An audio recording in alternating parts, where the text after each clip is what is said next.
All right, Shalom. First and foremost, I want to give all praise, honor, and glory to Yahweh, Bahashem, Yahweh Shai, Bahashem, Rakak Wadash. I want to give double honors to my apostle Nellis Great Millstone, who teach very well. While I learned this truth from and citation out there to the hopeful elect who continue to push this word in our truth, faith, and sincerity. And also, Shalom to all the men, women, and children who sincerely believe upon the words of Yahweh, Bahashem, Yahweh Shai. And today, man, just basically getting on what time that we are in. Because ultimately, we're close into the time of the kingdom of heaven, man. But what? Certain things have to play out. Like what? The rulership of Esau. Because in order for the kingdom of heaven to come to pass and be in its fulfillment, the kingdom of Esau must be taken out. Matter of fact, let's jump up to 2nd Ezra 4, and I'm going to start at verse 26. It says, Then answered he me and said, The more thou searchest, the more thou shalt marvel. For the world hasteneth fast to pass away. And again, the words like hasteneth and fast and pass away, showing you that it's an expiration date on this place. And we can see that this place is expiring, man. Don't have the same vigor that it had in the 1950s. Why? Because it's coming on this latter end. It says, and cannot comprehend the things that I promised to the righteous in the time to come. That's the kingdom of heaven. For this world is full of unrighteousness and infirmities, and the kingdom of heaven cannot inherit corrupt things. Showing you that these corrupt things of this planet Earth must be taken out in order for the kingdom of heaven to come to pass. But guess what? It takes time. You know? It's Yahweh Shema Shai who controls rulerships. So he's not going to cut a rulership short. He's not going to be an unfair power. Hey, Yahweh Shema Shai is a fair power, man. He gave everybody a chance to rule, even the devil, you know?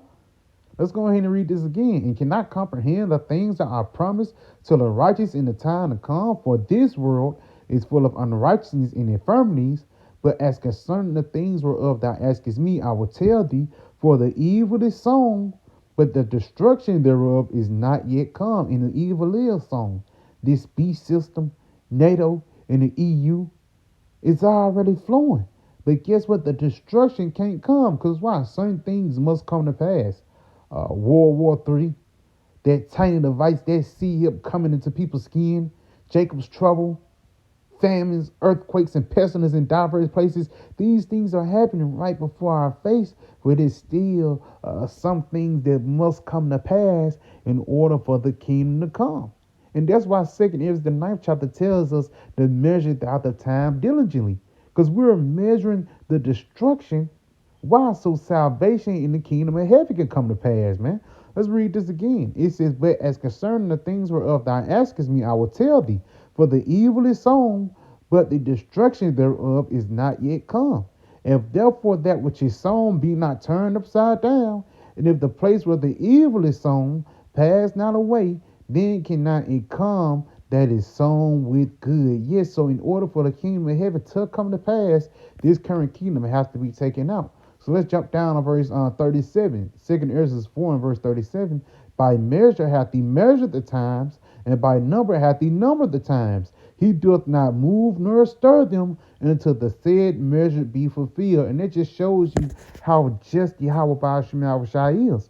He put the devil in power, but he's not going to jump the gun on him. Why? Because certain things must come to pass in order for this devil to be taken out. You know? Well, ultimately, who's going to take him out? Who's going to put Esau out of rulership?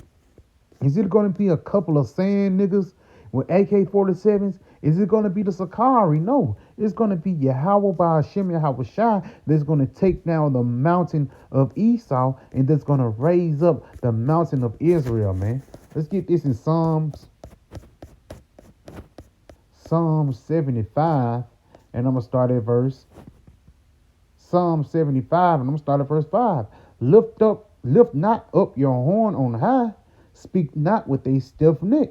From promotion cometh neither from the east, nor from the west, nor from the south, but the Most High is the judge. He pulleth down one and setteth up another. Right there. Yahweh Ba'ashim Yahushai, he's the one that put people in rulership and they take people out of rulership, man. Esau didn't get in rulership on his own. But this guy dwelling in Babylon, especially dwelling in this prideful place that's called America, he think he did this thing all by himself, not knowing that Yahweh Ba'ashim Yahushua is going to take you out to set up somebody better, man. To set up somebody that's eternal and that's going to do the thing the right way. Because guess what? As soon as Esau get taken out of power and righteousness be established upon the planet Earth, it's going to flow much better, man. That's why when you go into Daniel, the second chapter, let's go ahead and get that. Let's go to Daniel 2. This is the book of Daniel 2. And I'm going to start at verse 19. I'm going to jump down. Daniel 2, and I'm going to start at verse 20. Salakia. It says, Daniel answered and said, Blessed be the name of the Lord, Yahweh Ba'ashim Yahushua, forever and ever, for wisdom and might are his. And he changeth the times and the seasons. He removeth kings and setteth up kings. He giveth wisdom unto the wise and knowledge to them that know understanding. Showing you having wisdom is synonymous with rulership. And the Lord giving us this wisdom of the scriptures is actually going to lead into an everlasting rulership, man. Matter of fact, let's jump down. Daniel 2, and I'm going to jump down to verse. Let's start at verse 40. Daniel 2 and verse 40. And the fourth kingdom shall be strong as iron, for such as iron breaketh in pieces and subdueth all things, and as iron that breaketh all things shall it break in pieces and bruise. Now that kingdom right there is talking about the Roman Empire, which is actually the empire when Esau used the sword to take over the planet Earth, man. But let's continue on, because this empire that we're living in right now is Rome 2.0. And just like a lot of movies, the sequels are not better than the originals, man. Friday is better than Friday After Next, a lot of movies, man. Coming Back to America with Eddie Murphy, Coming Back to America 2 is trash, Let's read this, continuing on. And whereas thou sawest the feet and toes, part of potter's clay and part iron, was showing you that, that's talking about the Edomite kingdom, but it is more weaker because their clay is involved. And this actually talking about how it's certain strong nations in the EU and NATO, and it's also weak nations, Strong nations like Germany, France, UK have to cover the debt of the weaker nations, Switzerland and Finland, and things like that, man. But it just shows you how Yahweh Ba'ashim Yahushua is setting up prophecy. Let's continue on. It says, the kingdom shall be divided, but there shall be in it the strength of iron, for as much thou sawest thy iron mixed with miry clay. So you strong, but you're not at 100% like you was back in the day. And as the toes of the feet were part of iron and part of clay, so the kingdom shall be partly strong and partly broken. And we can see that this system is breaking down right before our face. Bridges, the infrastructure, the agriculture is weak, man. The economy, the morale, everything is weak in this society. But it's strong through what? Through its military, And even that Yahweh Shah will bring down. Let's continue on. In the days of these kings shall the Most High Yahweh Ba'ashim Yahushua of heaven set up a kingdom which shall never be destroyed. So in the midst of Esau rulership, will the Lord set up a rulership that will never be destroyed. And the kingdom shall not be left to other people, but it shall break in pieces and consume these kingdoms and shall stand forever. So it's going to be an everlasting rulership that's going to come after this rulership that we're currently in. For as much as thou sawest the stone was cut out of the mountain without hands, in that it break in pieces the iron and the brass and the clay and the silver and the gold, the great power hath made known to the king what shall come to pass hereafter, and the dream is certain, and the interpretation thereof sure. So guess what? Even when Daniel was telling Nebuchadnezzar about the statue of the silver and the gold on the body, there was actually the timeline of rulerships. Now, where we at this timeline of a rulership is the end of it. And what's the end of your body? The feet, man. And it just shows you how when Yahweh shall come, that's this stone that's cut without hands, that's gonna come straight for the Western Hemisphere and straight for this beast system. And why? Because Esau, he's the one that's in rulership, and it's gonna be Yahweh by Hashem that's gonna take this guy out of rulership, man. Because again, this town is not big enough for the two of us. In order for Esau to, in order for Esau to be taken out, in order for Esau to be put in slavery, in order for Esau to be put in his rightful place, Yahweh Shah must come and put him down, man. That's why even Yahweh Shah said, vengeance is mine. Isaiah the 63rd chapter, who is this that coming from Edom?